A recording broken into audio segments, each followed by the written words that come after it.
میں نے سعد رفیق کو کہا کہ بہت مہربانی کہ تم نے اپنی اصلیت دکھا دی اور میں تمہارے محبوس ہوں تمہارے تھانے میں، اگرچہ اس نے فون کر کے مجھے کہا کہ کھوسا صاحب میرا اس سے کوئی تعلق نہیں ہے. میں نے کہا نہیں تمہارا تو کسی چیز سے بھی کوئی تعلق نہیں ہے، لیکن میں نے کہا کہ تیرا شکریہ ادا کر دوں، تو مجھے بڑا بھائی کہتا ہے، تو میں نے کہا کہ چھوٹے بھائی کو میں شکریہ ادا کر دوں. نہ یہ آئین کو مانتے ہیں نہ یہ قانون کو مانتے ہیں.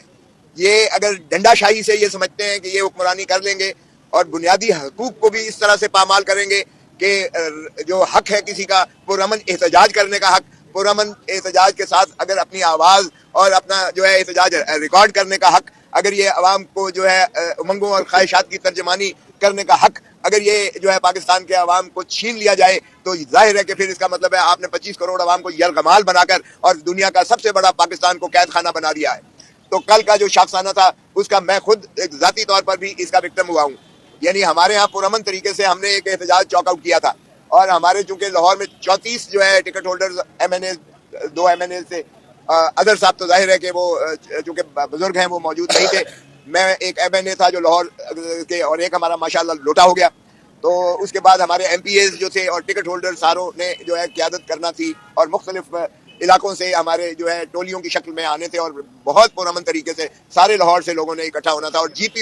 جی پی او پر ہم نے اکٹھا ہو کر ہائی کورٹ سے ہم نے اسمبلی تک احتجاج کر اپنا ریکارڈ کروانا تھا، اور عوام کے اس خواہش اور امنگ کو کہ مینڈیٹ جو چرایا گیا ہے وہ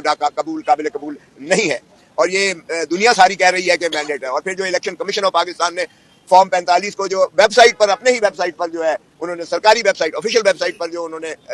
اس کی مشتہری کی، وہ بھی قابل دیدنی تھی، کیونکہ ساری دنیا کو فراڈ ان کا واضح طور پر نظر آ گیا. اور بچے بھی شاید اس طرح سے جو ہے وہ اس میں رد و بدل نہیں کرتے جس طرح سے فارم 45 میں انہوں نے الیکشن کمیشن نے رد و بدل کی تھی، اور اس کے بعد اس کو ہٹا دیا گیا الیکشن کمیشن نے. لیکن اس وقت تک جو ہے ساری دنیا دیکھ چکی تھی اور آشکارا ہو چکا تھا ان کا فراڈ. تو کل انہوں نے 6 ایف آئی آر لاہور میں کی ہیں.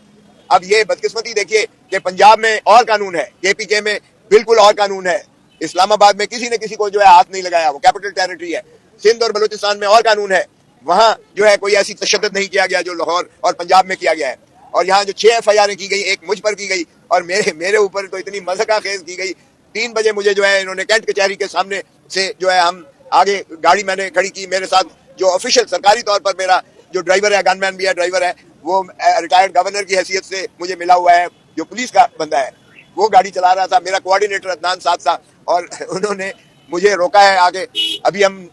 ہم رواں ہو رہے تھے، مجھے گاڑی روکی ہے ادریس ایس ایچ او جو ہے نارتھ کینٹ کا، اس نے کہا ہے، اور میں نے کہا بھائی کوئی برنٹ ہے کیا مسئلہ ہے؟ اس نے D S P Rana Ashfaq کو بلایا. D S P Rana Ashfaq صاحب تشریف لے آئے اور فرمانے لگے کہ سر آ جائیے گا. میں نے کہا کوئی وارنٹ ہے تو دکھائیے گا، کوئی ایف آئی آر ہے تو دکھائیے گا. ظاہر ہے کہ میں نے کہا، اور دوسری بات یہ ہے کہ میں ایم این اے ہوں، اور ایم این اے کو قانون کے مطابق، پریویلیجز کے مطابق بغیر اسپیکر کی اجازت کے گرفتار نہیں کیا جا سکتا. اگر آپ کے پاس کوئی اسپیکر کی اجازت نامہ ہے، اگر آپ کے پاس کوئی ایف آئی آر ہے، اگر آپ کے پاس کوئی وارنٹ ہے تو دکھائیں. سر کہتا ہے جی آئے دفتر میں بیٹھ کے بات کرتے ہیں. میں ظاہر ہے چلا گیا، کیونکہ پولیس فورس تھی اور میرا 50 سال سے، میرا 5 دہائیوں پر محیط ایک ظاہر قانون کی دنیا سے وابستہ ایک قانون کے طالب علم کی حیثیت سے میں نے کہا چلے بھائی. اور مجھے جا کے تو تھانہ نارتھ گئے، وہاں کمرہ شاید انہیں میسر نہیں آیا، پھر ساؤتھ کینٹ میں مجھے جا کر ایس ایچ او کے کمرے میں بٹھا دیا. اور اس کے بعد میں یہ نہیں کہوں گا کہ میرے ساتھ کوئی بدتمیزی کی ہے، وہ خود بھی اپنی مجبوری کا اظہار کر رہے تھے، معذوری کا اظہار کر رہے تھے. بہت معذرت خواہ ان کا انداز تھا کہ جی حکم ہے. بھائی حکم کس کا ہے یہ تو بتانے سے وہ قاصر تھے.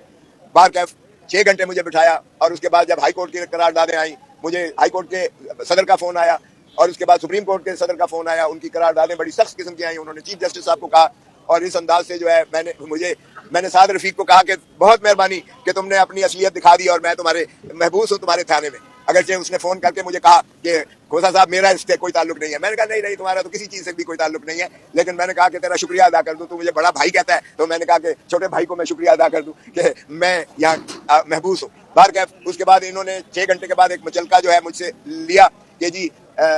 میرے اوپر انہوں نے ایف آئی آر درج کی 290 اور 291 کی، جس میں یہ تھا کہ انہوں نے سڑک بلاک کر کے انہوں نے ٹریفک کو جو ہے نویسنس کریٹ کی، ٹریفک کی obstruction کریٹ کی. اور 290 کی جو ہے وہ ہے 600 روپیہ جرمانے کی سزا ہے، اور 291 کی جرمانہ یا 6 مہینے کی سزا کا ہے. تو وہ قابل ضمانت چونکہ دفعات تھے مجھ سے مچلکا، انہوں نے 20,000 کا لے کر اور مجھے کہا جی بڑی مہربانی آپ جائیے تشریف لے لیں. میرے ڈرائیور اور میری گاڑی، انہوں نے ایک اور کیس جو ہے دہشت گردی کا کیا، جس میں جو ہے ہمارے ایم پی ایز کو بھی جو ہے بیچ میں ملوث کیا، اور میرے ڈرائیور پر انہوں نے، اور میرے جو کہ سرکاری ہے گن مین ہے اس پر انہوں نے ڈالا کہ جی اس نے پولیس کی وردیاں پھاڑی ہیں اور اس نے ان کو مارا پیٹا ہے، اور ساتھ ہی میرے کوآرڈینیٹر پر بھی یہی الزام لگایا، اور اس میں دفعات جو ہے اے ٹی اے کی اور پتہ نہیں کیا کیا لگائی، اور اس میں دیگر ملزمان ہمارے بھی جو ہے محبوس کیے، جو نارتھ کینٹ کے تھانہ میں ساری رات بیٹھے رہے۔ ابھی ہم انتظار کر رہے ہیں کہ انہیں کس وقت لے کے آتے ہیں۔ یہ نارتھ کینٹ کا ایک پرچہ۔ پھر انہوں نے انارکلی کا ایک پرچہ درج کیا جس میں ہمارے فرحت عباس جو ہے وہ ایم پی اے بھی انہوں نے پابند سلاسل کیے، بند کیے انہوں نے،